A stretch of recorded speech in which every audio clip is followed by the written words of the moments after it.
মহামান্য হাইকোর্ট কর্তৃক ৩০ মার্চের মুক্তিযোদ্ধা কোটা বহাল রাখায় গোপালগঞ্জের কোটালীপাড়ায় বিজয় র্যালি অনুষ্ঠিত হয়েছে।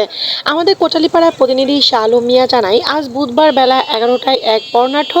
র্যালি বের হয়ে উপজেলার প্রধান প্রধান সড়ক প্রদক্ষিণ শেষে মুক্তিযোদ্ধা সংসদ ভবনে বিখ্যাত হেমায়েত বাহিনীর বীর মুক্তিযোদ্ধা মরহুম জাহাঙ্গীর হোসেন মিয়ার স্মরণ সভায় মিলিত হয়।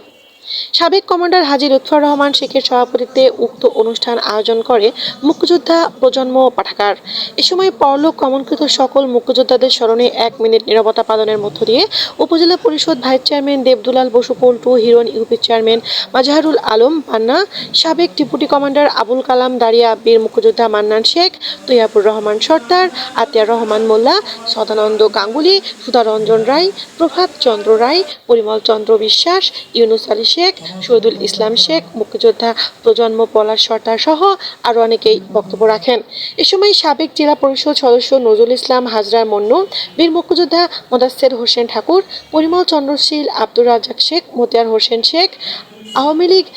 নেতা টুটুল শেখ, ফরমান মুন্সি, মুক্তিযোদ্ধা প্রজন্ম শাহ আলম মিয়া, শামসুল হক শেখ সহ উপজেলা আওয়ামী লীগ ও সহযোগী সংগঠনের নেতাকর্মী, বীর মুক্তিযোদ্ধা প্রজন্ম ও এলাকার গণ্যমান্য ব্যক্তিবর্গ উপস্থিত ছিলেন। সবশেষে দোয়া মাহফিল ও মোদ্দাহ ভোজের আয়োজন করা হয়। ঠিক আছে ঠিক আছে হ্যাঁ হ্যাঁ